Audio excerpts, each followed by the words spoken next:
महत्वपूर्ण समाचार આવી રહ્યા છે ગોપાલ ઇટાલિયાને લઈને ધારાસભ્ય ગોપાલ ઇટાલિયા પર જૂતું ફેંકવાનો પ્રયાસ કરવામાં આવ્યો છે। ખૂબ મહત્વપૂર્ણ સમાચાર વિસાવદરની વાત કરી રહ્યા છે। વિસાવદરના ધારાસભ્ય ગોપાલ ઇટાલિયા પર જૂતું ફેંકવાનો પ્રયાસ કરાયો।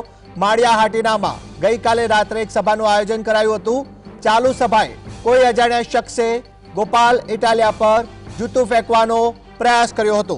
જૂતું ફેંકનાર શખ્સને લોકો અને પોલીસે ઝડપી લીધો હતો અને સઘન તપાસ हाथ धरी हती।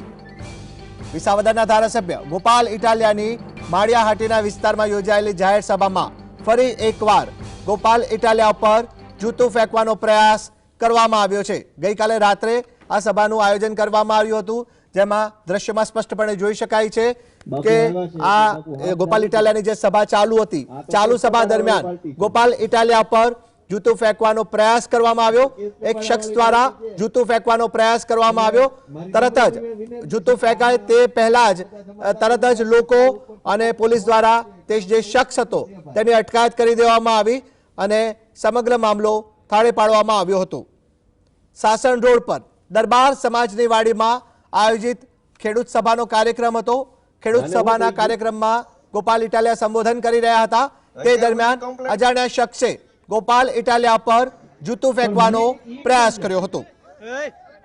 खेडूत सभा दरमियान कोई अजाण्या शख्से इटालिया पर जूतू फेंकवानी कोशिश करी, प्रयास कर्यो, जो कि शख्सने तरत ज कार्यकर्ताओए झड़पी लीधो हतो। समग्र घटनाने लईने सभामां एक बाजू अफरातफरीनो माहोल मची गयो हतो। हाजर लोकोए अने पोलीस स्टाफे तरत ज शख्सने झड़प्यो। समग्र मामले सघन तपासनी मांग उठी छे।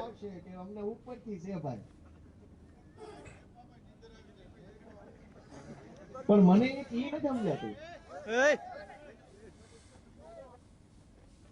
અલ્યા બોલો આને શું થઈ ગયું અત્યાર સુધી કમ્પ્લીટ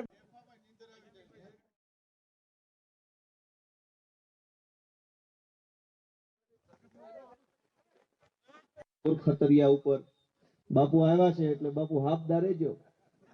આ તો કેસ કબાડા વાળી પાર્ટી છે।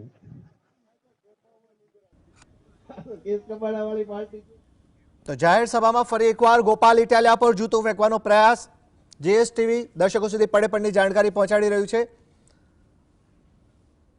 विसावदरनी आ धारासभ्य गोपाल इटालिया पर जूतू फेंकवानो प्रयास हाथ धरायो छे।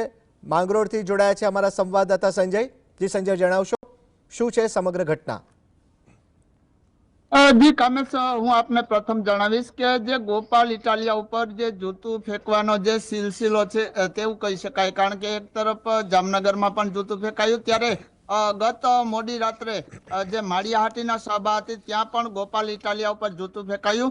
सदनसीबे आ जूतू गोपाल इटालिया सुधी पहोंच्युं नथी, परंतु जूतू फेंकवानो प्रयास जरूर करायो छे। खास करीने वात करवामां आवे तो जे माळियाहाटीना छे जे भाजपनो गढ़ मनाय छे, एक तरफ जे सांसद छे ते पण माळियाहाटीना छे अने जे जिल्ला भाजप प्रमुख कही शकाय चंदुभाई मकवाणा ते पण जे माळियाहाटीना तालुकाना छे। त्यारे माळियाहाटीना तालुकामां क्यांय ने क्यांय जे भाजपनो गढ़ मनाई रह्यो छे, परंतु जे जूना जनसंघना जे कार्यकर्ताओ छे भाजपना के तेओ भाजपथी नाराज थई अने भाजपनी अंदरथी राजीनामું આપી અને જે આપમાં જોડાયા હતા। ગઈકાલે આપની સભા થઈ હતી ત્યારે જે વિસાવદરના ધારાસભ્ય છે ગોપાલ ઇટાલિયા જે ખેડૂત સંમેલન કરી રહ્યા હતા। 100 જેટલા જે લોકો છે જે ભાજપમાંથી જે રાજીનામું આપી અને આપમાં જોડાયા છે, ત્યારે ફરી એકવાર જે ગોપાલ ઇટાલિયા ઉપર જૂતું ફેંકવાનો પ્રયાસ થયો છે। ખાસ કરીને કહી શકાય કે ત્યાંથી એવા સમાચાર મળી રહ્યા છે કે બાજુમાં જે માળિયાહાટીના તાલુકાનું જે ધોળકા ગામ છે ત્યાંના શખ્સે આ જૂતું ફેંક્યું હોવાનું સામે આવી રહ્યું છે। જી बिल्कुल संजय, अहींया एक प्रश्न ए उपस्थित थाय छे। माळियाहाटीनी वात करवामां आवे तो भाजपनुं शासन छे। भगवानजीभाई जे ते पण त्यां प्रमुख पदे भूमिका भजवी रह्या छे। भावनाबेन पण भाजपना छे।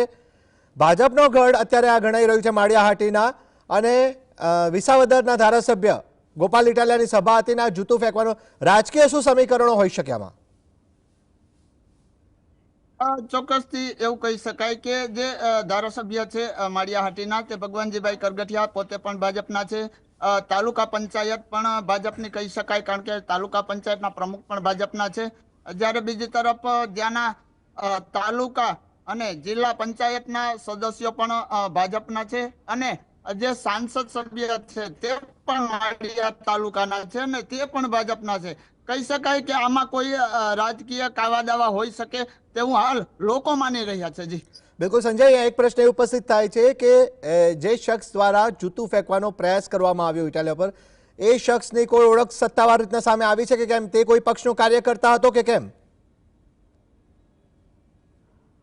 ચોક્કસથી જે રીતે વાત કરવામાં આવે તો જે માળિયાહાટીના તાલુકાના જડકા ગામનો શખ્સ હોવાનું સામે આવી રહ્યું છે, પરંતુ પોલીસ દ્વારા તેમની અટકાયત કરવામાં આવી છે અને હવે પછી તેમને આજે પૂછપરછ કરી અને જે સ્પષ્ટતા થશે તેવું હાલ જાણવા મળી રહ્યું છે. જી બિલકુલ સંજય, આપ જોડાયા, આપનો આભાર. તો માળિયાહાટીનામાં જે સભાનું આયોજન કરવામાં આવ્યું, ગોપાલ ઇટાલિયા ખેડૂત સભાને સંબોધન કરી રહ્યા હતા અને તે દરમિયાન અચાનક જ એક શખ્સ દ્વારા ગોપાલ ઇટાલિયા પર જૂતું ફેંકવાનો પ્રયાસ કરવામાં આવ્યો. સમગ્ર ઘટનાને પગલે સ્થાનિક કાર્યકરો અને લોકો તથા પોલીસ દ્વારા શખ્સને અટકાયત કરી દેવામાં આવી અને ત્યારબાદ સઘન તપાસ હાથ ધરાઈ છે. સવાલ એ ઉપસ્થિત થાય છે, અગાઉ પણ ગોપાલ ઇટાલિયા પર જૂતું ફેંકવાની ઘટના બની હતી, વધુ એક વખત ઘટના બની છે. માળિયાહાટીનામાં ખેડૂત સભાનો જે કાર્યક્રમ હતો અને આ કાર્યક્રમમાં ફરીથી ઇટાલિયા ઉપર જૂતું ફેંકવાનો પ્રયાસ કરાયો છે. શું કારણ હોઈ શકે? શું રાજકીય મંશા હોઈ શકે? તેની પાછળ આ સમગ્ર ઘટના બની તેની પાછળ કયું રાજકીય પીઠબળ હોઈ શકે? આ ઘટના પાછળની મુખ્ય મનશા શું હોઈ શકે તે તપાસનો વિષય છે, જે આગામી સમયમાં સમગ્ર ચિત્ર સ્પષ્ટ થશે.